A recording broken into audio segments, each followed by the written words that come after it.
bonjour et que Dieu vous bénisse. Nous sommes arrivés à l'heure de notre émission au Jardin Angélique, qui sera présentée par Baptiste de Jessé-Blanchy. Nous avons reçu sur ce plateau les jeunes prédicateurs de l'association Zolamour OPH, avec qui nous allons débattre d'un thème, la fête d'action de grâce à l'OPH Sébaoth. Nos jeunes prédicateurs vont donc se présenter en partant de la gauche vers la droite.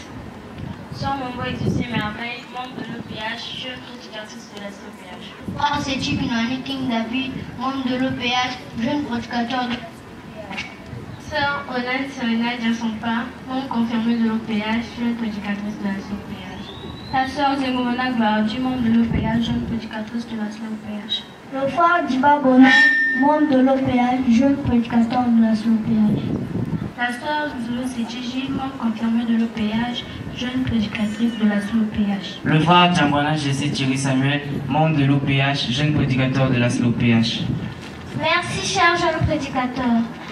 Une action de grâce est une occasion d'exprimer sa gratitude, sa reconnaissance par rapport à un bienfait rendu. Et au sein de l'association Zolamour OPH, l'on célèbre la fête dite d'action de grâce à l'OPH.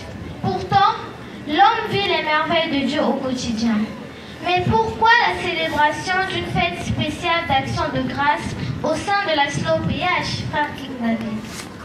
Merci de m'avoir accordé la parole, Madame la journaliste. En tant que chrétiens, point n'a besoin de nous rappeler que nous devons rendre grâce à Dieu pour toutes ces merveilles, ses bienfaits à notre égard. Cela doit être un réflexe pour tout un chacun.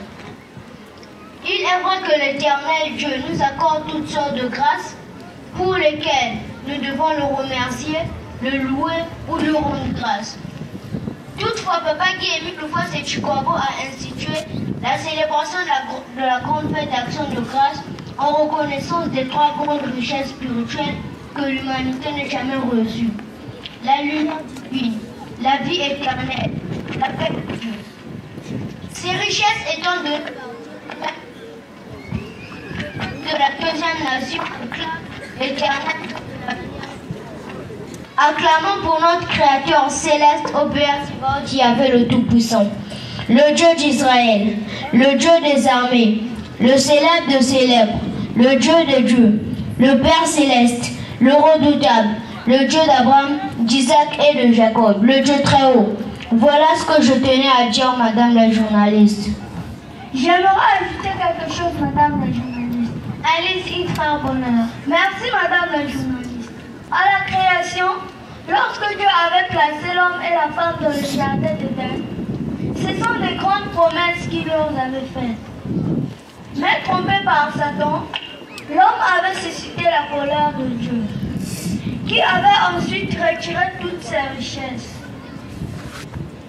Il a fallu envoyer de nombreux prophètes et hommes de Dieu afin de redresser les comportements, les pensées des hommes, afin que Dieu les reconnaisse et leur donne la richesse promise depuis la création. Ce n'est que maintenant, en cette quatrième génération, que Dieu nous a donné toutes ces choses.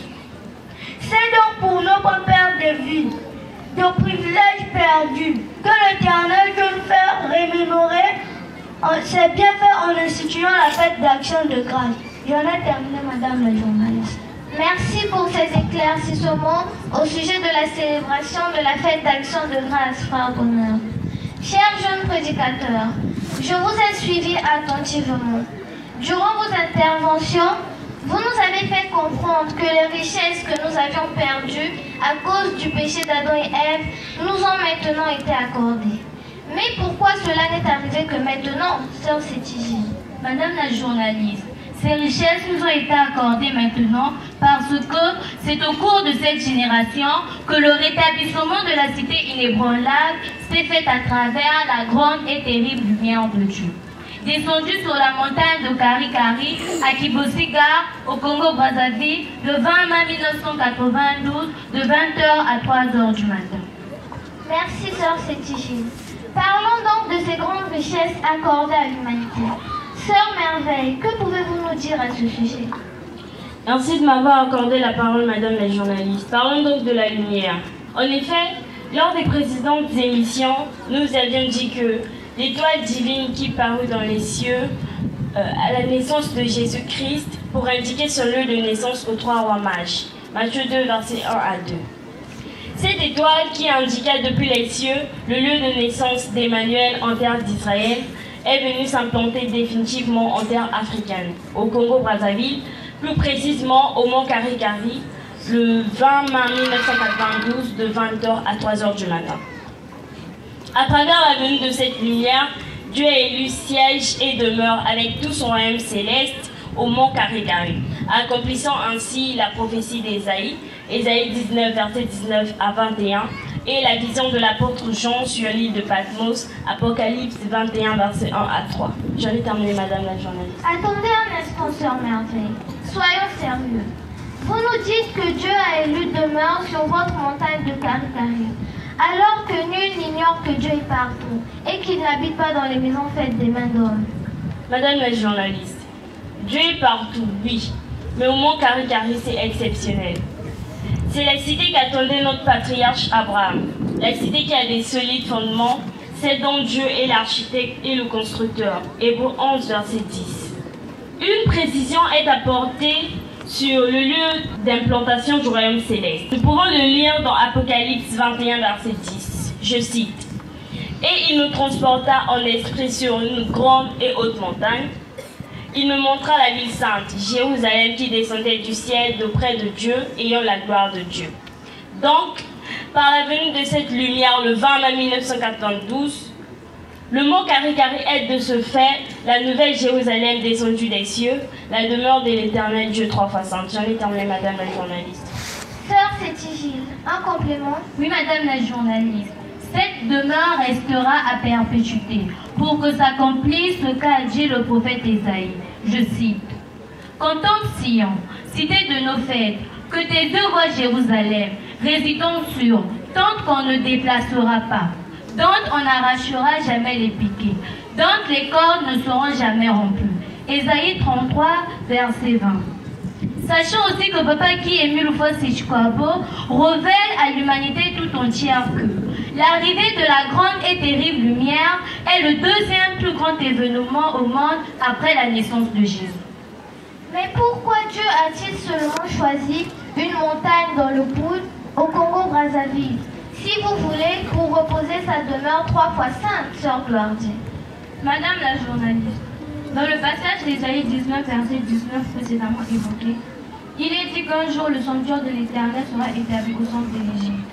Et ce sera un signe attestant aux Égyptiens que le Sauveur est parmi eux. Or, la Bible désigne Égypte par énigme pour montrer l'Afrique noire. Puisque Égypte, de son nom originel, Kémet, désigne le pays des Noirs. Le centre de l'Égypte n'est autre que l'Afrique centrale. Et dans cette Afrique centrale, on trouve le Congo-Brazzaville. L'un des pays au monde traversé par l'équateur. L'île imaginaire qui divise le globe en deux hémisphères égaux. Et dont la limite centrale se situe au mont Karikari. On dira que c'est une folie, mais non, c'est la pure vérité de Dieu. J'en ai terminé, madame la journaliste. Pour nous permettre de souffler un peu, nous allons repartir du côté de la régie.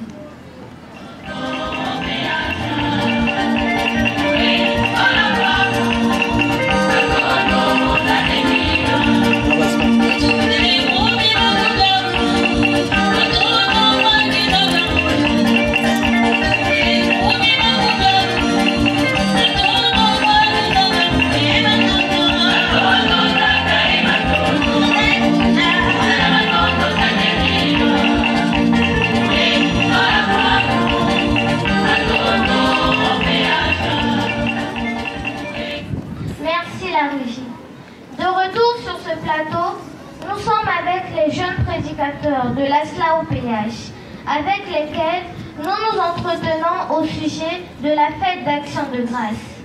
Fête célébrée, rappelons-le, en reconnaissance des trois grandes richesses spirituelles accordées à l'humanité, notamment la lumière divine, la vie éternelle et la paix de Dieu. Parlons donc de la vie éternelle. Frère Samuel, que pouvez-vous nous dire à ce sujet? Merci pour la question posée, madame la journaliste. À la Genèse, l'Éternel Dieu créa les hommes en les destinant à une vie immortelle. Il les créa à l'image de ce qu'il est lui-même. La vie éternelle est un privilège dont jouissaient nos ancêtres, Adam et Ève, dans le jardin d'Éden. Mais ils le perdirent, après avoir succombé à la tentation du serpent. Je cite, « Or Dieu a créé l'homme pour l'incorruptibilité. Il a fait de lui une image de sa propre identité. C'est par la jalousie du diable que la mort est entrée dans le monde. » Sagesse 2, versets 23 à 24.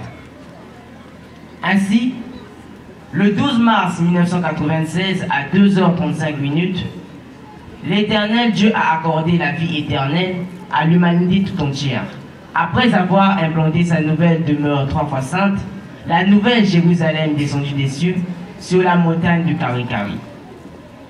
Pour cette richesse, la vie éternelle, nous pouvons acclamer l'Éternel Dieu au péage Sébaoth de la manière suivante. Acclamons le Dieu des cieux, le Dieu rédempteur, le Dieu vivifiant, l'alpha et l'oméga. J'en ai terminé, madame la journaliste. Un ajout, frère King David. Oui, madame la journaliste.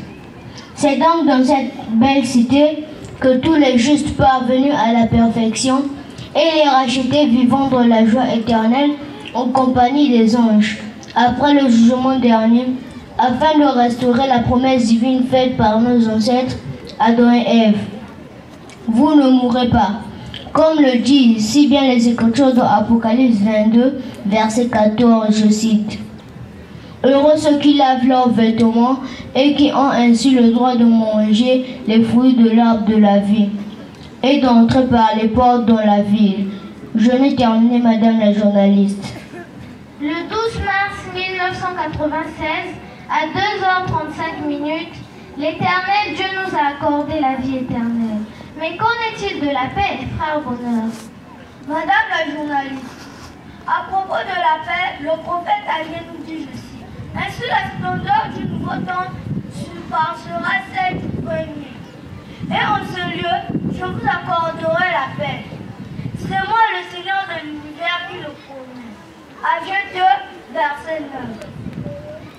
La sœur Merveille nous a dit tout à l'heure que, par l'arrivée de la lumière le 20 mai 1992 sur la montagne de Karikari, celle-ci est devenue le nouveau temple, la nouvelle Jérusalem céleste descendue des cieux, comme annoncé par l'apôtre Jean dans Apocalypse 21 verset 2, je cite, « Et je vis descendre du ciel, d'auprès de Dieu, la ville sainte, la nouvelle Jérusalem, préparée comme une épouse qui s'est parée pour son époux. » La prophétie du prophète Agé s'est réalisée 7 ans après ce merveilleux événement, notamment en date du 12 septembre 1999 à 0h. L'Éternel a en effet octroyé la paix, sa vraie paix à l'humanité tout entière. Voilà ce que je tenais à dire, madame la journaliste. Attendez un peu, frère Bonheur. Vous nous dites que Dieu nous a accordé la paix, sa vraie paix. Mais pour autant, il y a toujours des guerres à travers le monde. Et puis, vous-même dans votre association, là où se trouve dit en Dieu, que faites-vous de cette paix accordée? Madame la journaliste, retenez que Dieu a accordé sa paix à l'humanité tout entière. Et ça, personne ne pourra le changer. Puisque cette paix n'est pas le produit artificiel ou passager d'un effort humain. Elle est le fruit de l'esprit. Galates 5, verset 22. Donné par Dieu lui-même. 2 Thessaloniciens 3, verset 16.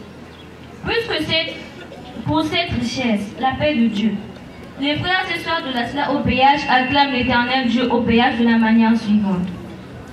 Acclamons le Dieu de paix et de gloire, de sa puissance, sa miséricorde et son amour infini. Toutefois, le comportement de l'homme peut faire que cette paix chancelle. Dieu nous a accordé sa paix. À nous d'en faire bon usage et de savoir la conserver. Toutes ces situations que vous venez d'évoquer sont passagères, elles passeront. Et ce qui se passe dans la SLA au péage est un vent déclenché par Dieu lui-même afin de séparer le vrai de l'ivraie. Il avait annoncé depuis 1996. J'en ai terminé, madame la journaliste. En dehors des richesses que nous avons citées, le 6 avril 1996, à 5h30, à la veille de la fête de Pâques, Guy-Émile Foix-Sétiquabo reçut le message stipulant: tout le monde est libéré, mais qu'il balaie sa maison. Le mardi 2 mars 2004, à 21h45, l'Éternel Dieu réaffirma le même message et institua la fête de la liberté, célébrée tous les 26 décembre de chaque année. En un mot, nous disons, Dieu a accordé la liberté à l'humanité tout entière. Nous pouvons ajouter ce qui suit. Le 6 octobre 2004, à 1h50, Dieu déclare « Émile, don précieux pour l'humanité tout entière. » Toutes les richesses dont nous avons parlé nous ont été accordées par Dieu à travers Guy-Émile Houphouët-Séchikwabo, l'Esprit de vérité. Dieu le Père, le Fils et le Saint-Esprit étant un.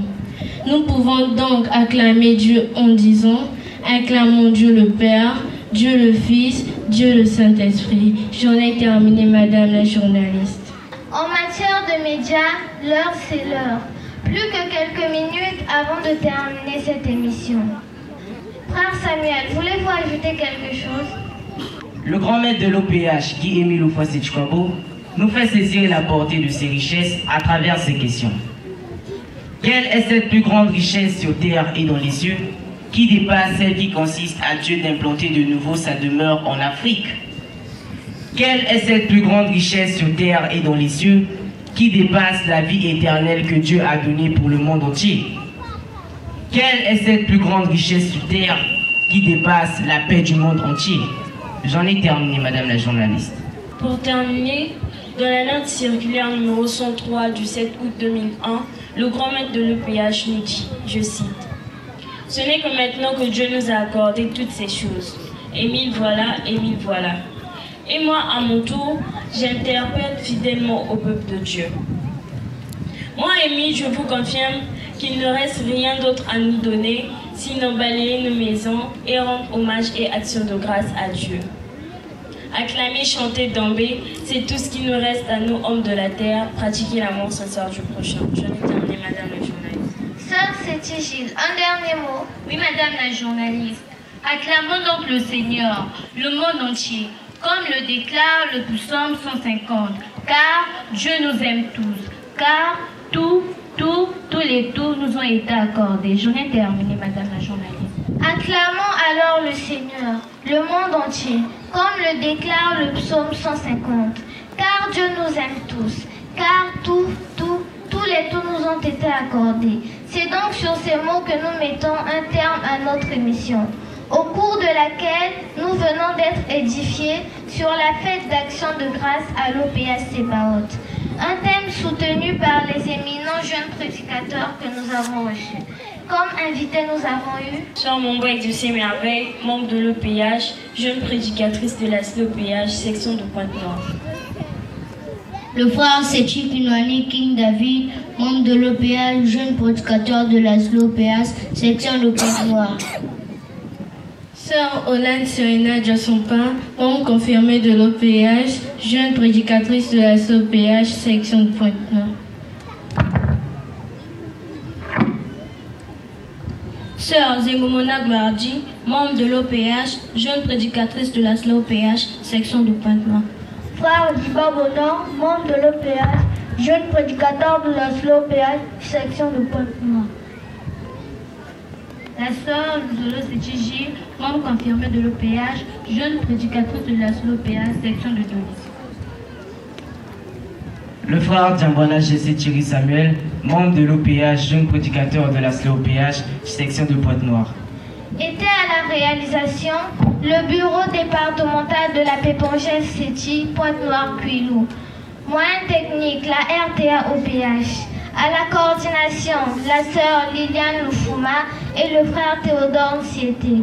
Devant le micro, votre sœur, Bâtie de Gesse Blanchi, membre confirmé de l'OPH, jeune prédicatrice et journaliste de la SLOPH, section de Pointe-Noire, qui vous dit tous au revoir et à la prochaine occasion. Merci.